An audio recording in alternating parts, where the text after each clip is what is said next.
In this episode, I'm talking about scarcity and how you can use scarcity to help you boost an event that you're trying to promote. Professor Galloway, Professor G, talks about what you can learn from luxury brands, which is something they've mastered to create artificial scarcity.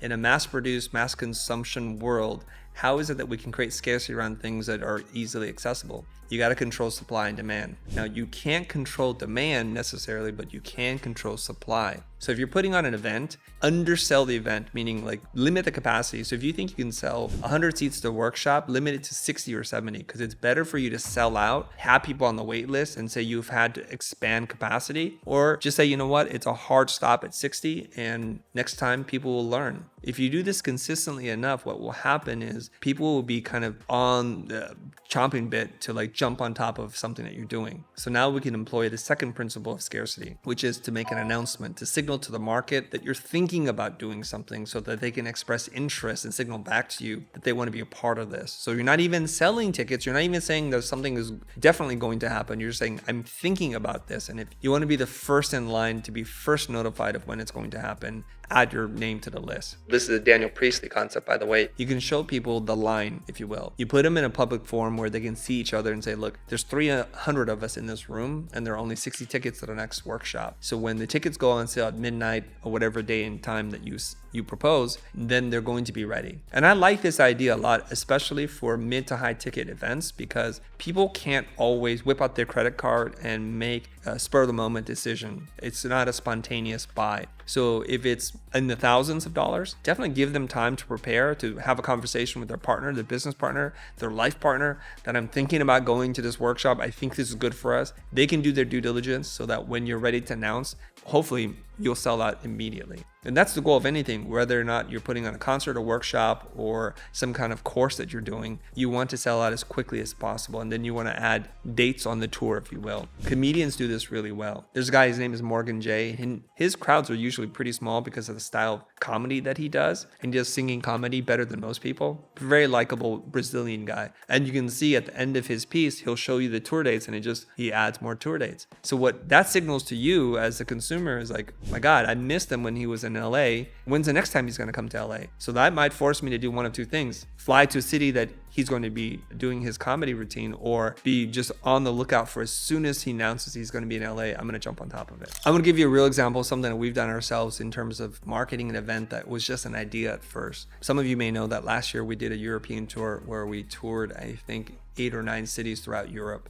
something crazy like that. And initially it was really spurred on by my friend Annalie Hansen, who's like, I would really like for you to come to Stockholm, and can we just chain a bunch of cities together so that it would be worth your while to come out here? I said, well, I don't know. Let's see what the appetite is for something like this. So I make a little poster, and it's like a cool graphic poster, and I say, hey, I'm thinking about coming back to Europe to do a workshop on one of the two things, a business clinic or the personal branding workshop. Are there people who are interested, and where do you think we should go? So I'm having a dialogue with them because I'm not sure what cities we should go, because until they speak up, until they buy tickets, it's all speculative for me, and one that could wind up being a financial disaster. You book the venue, you make all your travel arrangements, and then no one shows up. It's a bloodbath, and we're trying to avoid that. So what you get are a bunch of people chiming in now saying, oh, come to Berlin, come to Barcelona, come to these cities. And depending on how many people say what, we then can make a decision. So we're going to design and plan the event with people, not for them. And I think that's a big concept that I think a lot of corporations and event producers do not take into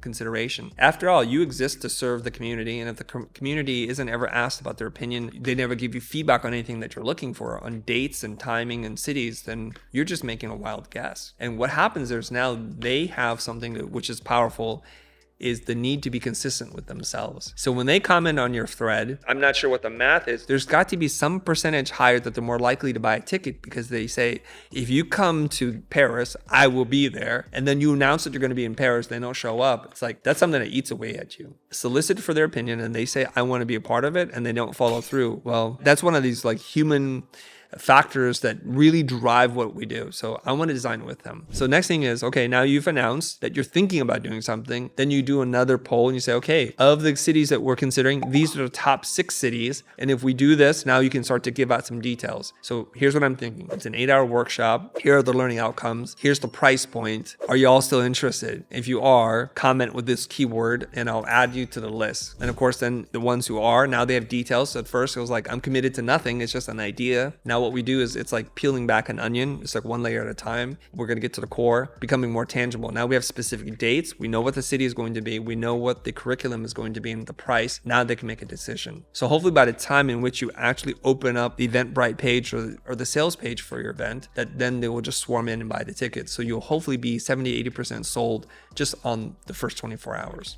Let's get into logistics now. There's other things you can do. Say, for example, you do this and there was initial interest, but it's not translating into conversions on the sales page. What I'd like to do is to incorporate that same community who's so fervent about bringing you and find local influencers or find people who can connect you to other people so that you can be interviewed on podcasts so they can announce it, because they're boots on the ground and you need boots on the ground to help you promote and find out the logistics and the nuances of each city. One thing that I want to just put out there, if you're thinking about doing this internationally, is that every city has a culture and a mindset and belief system that you need to incorporate. Because if you go and do the exact same workshop from city to city, you're going to run into all kinds of problems. It's something we had to learn the hard way. 2 or 3 cities in, we're like, oh my gosh, we're not reading the pulse of the city and I'm having to react in real time to adjust, when in fact I could have done some of this beforehand. So for example, don't quote me on this if I didn't get this right. When we went to Bucharest, there was a different mindset, and this is like former communist, they're still developing countries, so they have really hard relationships with clients who don't want to pay them,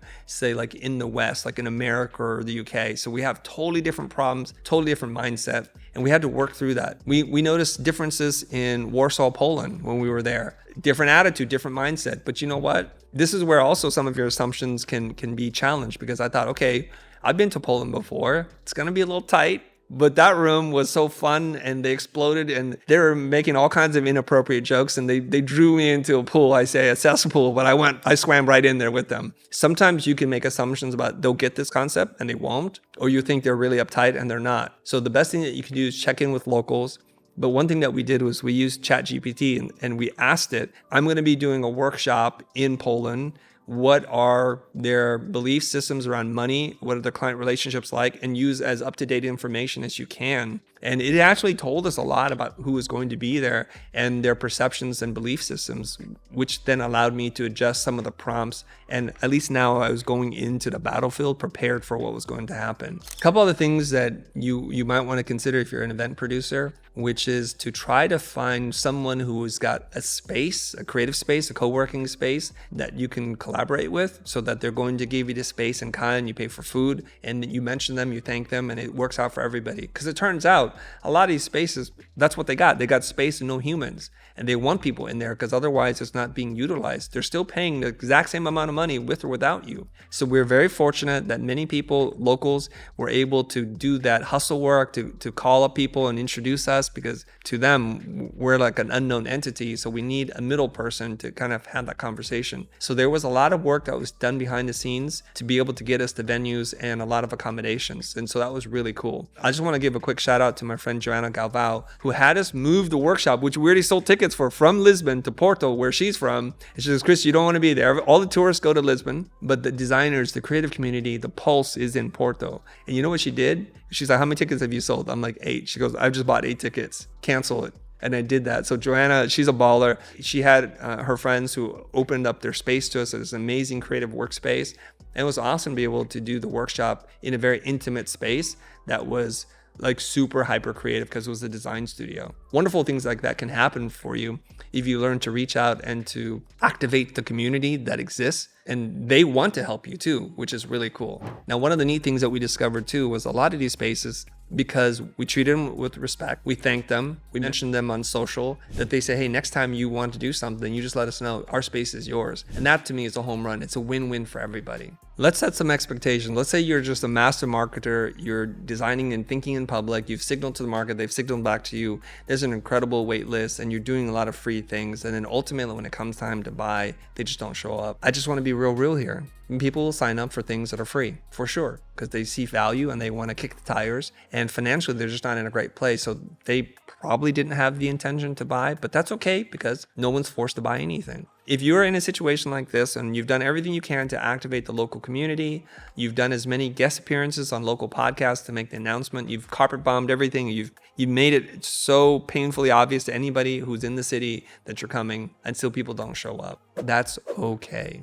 And I think if we took to heart the first thing that I said, which is really undersell your event, meaning reduce capacity down to way below what you think you can sell. So if you think you can do 40, sell 20. If you think you can do 20, sell 10. Just keep reducing the capacity down because it makes it much more enticing. Believe it or not, if someone who's going to buy a workshop with you thinks, you mean you're going to do a workshop for the same price and 10 people get to show up? I'm going to be one of 10. So the odds of you seeing me addressing my individual needs and concerns is going to be 10 times better. I think that's more valuable for me as an attendee. So I want you to think about that. So I did a workshop early on in my career where literally 2 people paid. This is very early on. I'm thinking like 2016, like the Futur's not even like a real concept yet. You know who showed up? I can't remember the other person, but Rodrigo showed up. This is before I know him from Jack. He shows up and he said, hey guys, we can cancel this or you guys will just do the workshop for 2 people. And they're both thrilled. They're like, workshop for 2 people? Let's go. So literally I spent hours with each of them while we're doing the workshop together. And it was a really unique, special moment. And you know how the rest of the story goes with Rodrigo.